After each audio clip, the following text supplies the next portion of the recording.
अखंड भारत देखने वाले सारे दर्शकों को हाथ जोड़कर राम राम। मैं हूं जयप्रकाश। संभल जामा मस्जिद प्रकरण में नए से नए खुलासे होते जा रहे हैं। समाजवादी पार्टी के स्थानीय सांसद जियाउद्दीन बर्क के ऊपर एफआईआर दर्ज हो गई है। स्थानीय विधायक के बेटे के ऊपर एफआईआर दर्ज हो गई है। आरोप है कि इन्होंने मासूम लोगों को भड़काया और भड़का करके उनके अंदर चाबी डाल दी और चाबी डाल करके वो पत्थरबाजी कर गए। गाड़ियों को आग लगा दी गई और इस घटना को अंजाम दे दिया। ये मस्जिद सैकड़ों साल से है और रहेगी। ये मस्जिद सैकड़ों साल से है और रहेगी। हमारे मस्जिद को कोई इंशाअल्लाह ताला आंच नहीं आनी चाहिए और हम अपनी मसाजिदों को इस तरह से छिनने नहीं देने के। 2500 से ज़्यादा लोगों के खिलाफ एफआईआर दर्ज की गई है। 2500 से ज़्यादा लोगों ने इतना पत्थर फेंका था कि 4 ट्रॉलियों से ज़्यादा वहाँ पर मलबा इकट्ठा हो गया था। अब क्या होगा भाई साहब, एक एक परतें उखड़ रही हैं। मैंने कहा था ना कि थोड़ी सी प्रतीक्षा हमें कर लेनी चाहिए। वामपंथी विचारधारा वाले, विपक्ष वाले कह रहे थे कि ये बीजेपी की साजिश है, ये आरएसएस की साजिश है, चुनाव में हम सवाल ना उठा पाएँ जो धांधली हुई है ये उसको दबाने की साजिश है, अडानी का मामला चल रहा है उसको दबाने की साजिश है। लेकिन परतें अब खुल रही हैं। पुलिस सबूत पेश कर रही है। आज ही पुलिस ने स्टेटमेंट देकर का स्थानीय एसपी ने बताया है कि देसी कट्टे मिले हैं लोगों के घरों से, और जहां पर भीड़ इकट्ठा पथराव जो करी थी वहां पर जो देसी कट्टे से कारतूस फायर किए जाते हैं 32 बोर के, वो कारतूस मिले हैं। यानी कि गोली उस तरफ से चलाई गई है। अब इसको लेकर भी आरोप प्रत्यारोप हो गए हैं। मस्जिद के जो इमाम साहब हैं आज उन्होंने दोपहर में प्रेस कॉन्फ्रेंस की। उन्होंने आरोप लगाया पुलिस प्रशासन के ऊपर कि उन्होंने ही शायद कट्टे से फायरिंग करवा दी। और पार्टियां वाले कहते भी हैं कि पुलिस वाले कट्टा रख देते हैं तो वो कट्टे से क्या अपने आप को बचाने के लिए फायरिंग नहीं करेंगे। लेकिन आप सबको पता है आज के दिन सबके हाथ में स्मार्टफोन है, सब वीडियो बनाते रहते हैं। पुलिस वालों के भी मन में रहता ही होगा कहीं ना कहीं कि किसी ने देख लिया और वीडियो बना ली और तुम दिख गए तो तुम्हारा हशर क्या होगा, ये समझ सकते हैं। और तैनाती इसलिए की गई है ताकि दंगे ना हो। जो पिस्टल जिसका जिक्र किया जाता था का एक वीडियो घूम रही है, उसका पुलिस प्रशासन ने कहा भी कि वो साइज में बेशक से छोटी दिख रही है, वो पैलेट गन फायर करने के लिए है।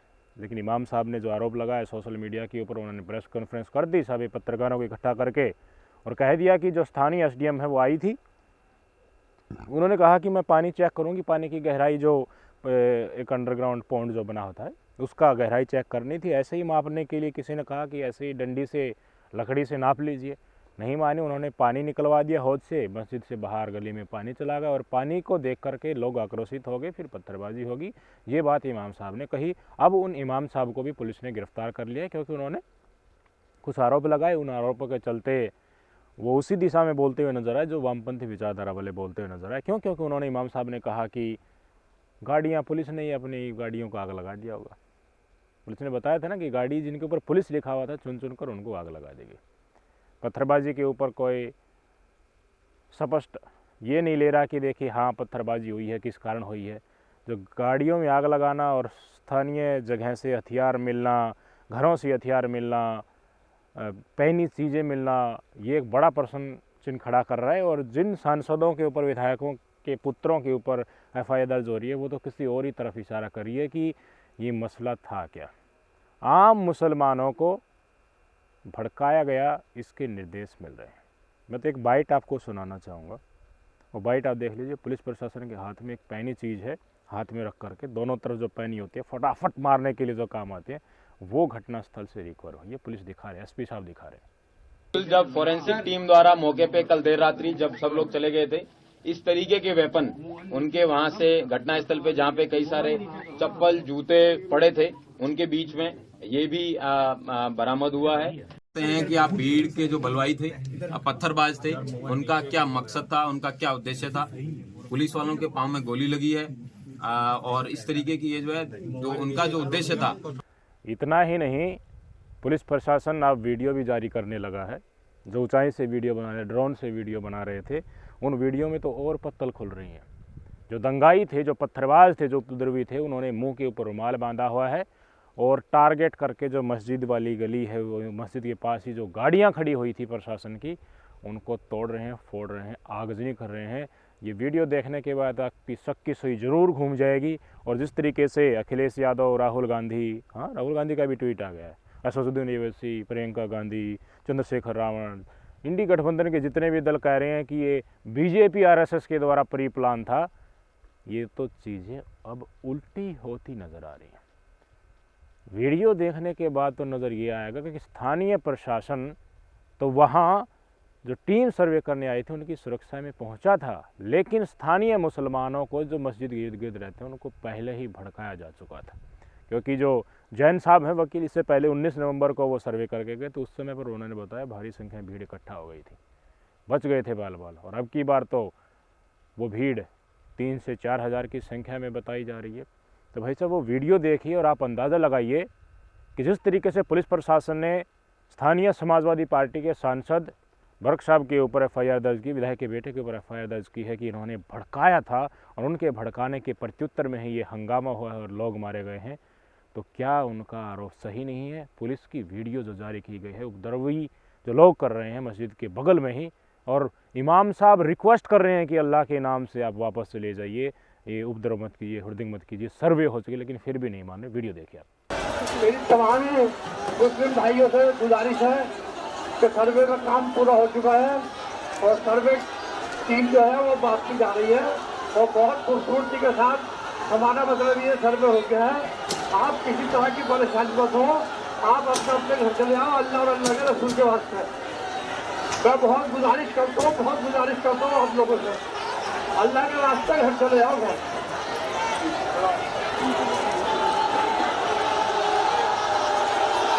इस चीज़ में बड़ी राजनीति नज़र आ रही है और जिनके ऊपर आरोप लगाया जा रहा था शायद राजनीति वो न कर रहे हो, लेकिन जिनकी राजनीतिक ज़मीन खिसक रही है वो ज़रूर अपना पेंच और अपना उल्लू ऐसे एग्जाम्पल से सेट करते हुए नज़र आ रहे हैं। भाई साहब, कुंदर की विधानसभा क्षेत्र में उपचुनाव हुए थे, 68% मुस्लिम है, भारतीय जनता पार्टी का प्रत्याशी जीत गया। हाँ, मुसलमानों ने भाजपा के प्रत्याशी को वोट दे दिया, हिंदू को वोट दे दिया।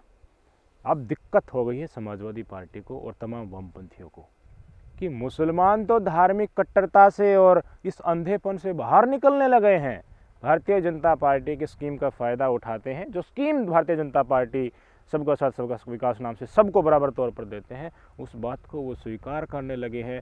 तो वामपंथियों को, विपक्षियों को दिक्कत हो रही है, बड़ी दिक्कत हो रही है। मुसलमान ही हाथ से निकल गए तो उनके पास बचेगा क्या? वो तो प्रतीक्षा कर रहे हैं कि हम मुसलमानों को धर्म के नाम पर, धार्मिक कट्टरता के नाम पर मुसलमानों को आए दिन मारा जा रहा है, ये घुट्टी उन्हें पिलाकर एकजुट रखें कुछ सालों तक और उधर हिंदू समुदाय के व्यक्ति भाजपा से नाराज़ हो जाएंगे, सेकुलरिज्म का चोला ओढ़ लेंगे, कुछ वोट वहाँ से मिल जाएंगे और इनकी सरकार बन जाएगी, विधानसभा में भी और लोकसभा में भी। लेकिन देखिए, महाराष्ट्र ने इनके तमाम अरमानों के ऊपर पानी फेर दिया और हिंदू महाराष्ट्र का ही नहीं, जो प्रकरण चुनाव प्रचार के दौरान सामने आया, उससे पूरा देश का हिंदू एकजुट होने की कगार पर आ गया है। जातिगत जनगणना की आड़ में हिंदुओं को जाति में बांटकर जो सगुफा छोड़ा जाना था, उस चीज़ को लोग समझने लगे हैं। वो लोगों के घर घर तक, आंगन तक और दिलो दिमाग तक पहुंच गया है। तो समाजवादी पार्टी हो या कांग्रेस पार्टी हो या MIM हो या चंद्रशेखर रावण वाली पार्टी हो, विशेषकर उत्तर प्रदेश में जो केंद्रित है, उनको बड़ी समस्या हो रही है। वो नहीं चाहते किसी भी कीमत पर कि देखिए मुसलमान, भारतीय जनता पार्टी काम सबके लिए बराबर कर रही है, इस बात को समझें। वो चाहते हैं कि मुसलमानों का वोट सिर्फ और सिर्फ विपक्ष को जाए, भाजपा को ना जाए। भाजपा को चला गया तो बहुत बड़ी दिक्कत हो जाएगी, क्योंकि भाजपा के ऊपर उन्होंने तमगा चिपका रखा है कि भाजपा के राज में मुसलमान सुरक्षित है नहीं। और सुबह सुबह जो ट्वीट कर रहे थे, all eyes on Indian Muslim, all eyes on Indian mosque, अब वो आई मुसलमानों के ऊपर जो मारे गए हैं उनके ऊपर होनी चाहिए, लेकिन किसने मारा है वो अब घूम गई ना सुई। पहले पुलिस के ऊपर आरोप लगाया जा रहा, पुलिस पोस्टमार्टम में खुलासे हुए हैं कि देसी कट्टे से गोली लगी थी, उनसे मौत हुई है और पोस्टमार्टम की रिपोर्ट हैंड ओवर भी कर दी जाएगी परिवार को। नुकीले वेपन मिल रहे हैं और जगह से कुछ ऐसी तस्वीरें आ रही हैं, ड्रोन फुटेज आ रहे हैं, उनसे तो साफ पता ही चल गया कि दंगे करने के मूड में कौन थे और उनके पीछे कौन थे, उनके ऊपर एफआईआर दर्ज कर ली गई। 25-26 लोगों को मौके से गिरफ्तार किया था कोर्ट ने, आज उनको जेल भी भेज दिया है।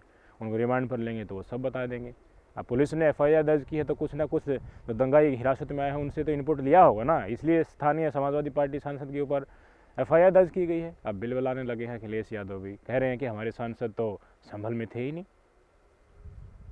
ऐसे पीछा नहीं छोड़ने वाला अखिलेश यादव जी।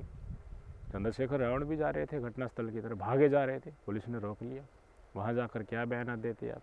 वहाँ पुलिस लगी हुई है शांति स्थापित करने में, सच्चाई बताने में कि देखिए ये जिस दिन इंसिडेंट हुआ उस दिन भी हम कह रहे थे कि नेताओं के चक्करों में मत आओ, अपना भविष्य बर्बाद मत करो। नाबालिग बच्चे भी इसमें बड़ी संख्या में मौजूद थे, इसलिए अब भी समझ जाओ, ये नेता आपके पास आएंगे, मीठी मीठी बातें करेंगे, आपको कलेजे से लगाएंगे और कहेंगे कि हम तुम्हारे साथ हैं। लोकसभा में, संसद भवन में, विधानसभा में हम आवाज़ उठाएंगे, लेकिन सच्चाई जानिए ये आपकी भावनाओं के साथ खेलकर राजनीतिक जीत चाहते हैं और इंसानियत को मारना चाहते हैं। अब सब बताइए, मुसलमान जाएंगे कहाँ, हिंदू जाएंगे कहाँ? लेकिन इन दोनों के बीच में जिन मुद्दों के ऊपर कन्फ्लिक्ट होता है, विवाद होता है, तो दोनों को संवेदनशीलता बरतनी चाहिए ना। कोर्ट में मसला है, आप कोर्ट में अपना विचार रखिए। मस्जिद हो या मंदिर हो, काम तो फिर भी करना पड़ेगा। मंदिर मस्जिद, या मान लीजिए मस्जिद है, इस पर हिंदुओं को मंदिर मिल जाएगा, या मस्जिद रिटेन यहाँ की यहीं रह जाएगी, तो फिर तो कमा कर तो फिर भी खाना पड़ेगा सबको। तो let the authorities decide, court को डिसाइड करने दीजिए, जो होता है उनके साथ करने दीजिए। एक मंदिर अगर हमारा या एक मस्जिद हमारा कम हो गया या ज़्यादा हो गया, उससे हमारी लाइफस्टाइल में कितना फ़र्क पड़ पाएगा। इस मानसिकता से, जो धार्मिक कट्टरता है, इससे हमें बाहर आना पड़ेगा हर समुदाय को, नहीं तो नहीं रह पाएंगे।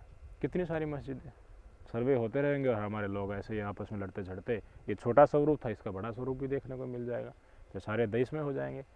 मुस्लिम समुदाय के व्यक्तियों को विशेषकर समझना चाहिए कि आपके साथ राजनीति के चक्कर में, आपको एकजुट करके अपना वोट बैंक पाने के चक्कर में आपका म्यूजियम जगह जगह बनाया जा रहा है कि यहाँ मुसलमान इतने मरे, यहाँ इतने मरे। उसके पीछे कारण और ही होते हैं। नेचुरल डेथ को भी ये लिंचिंग बता देते हैं, उसको बीजेपी और आरएसएस और बजरंग दल से जोड़ देते हैं। समझिए, आप समझिए, कोई भी सरकार नहीं चाहती कि मैं मेरे देश के नागरिकों के ऊपर इतना अत्याचार करूं कि मेरी सरकार चले जाए। कुर्सी तो सबको प्यारी होती है ना, चाहे विधानसभा की हो या फिर लोकसभा की हो।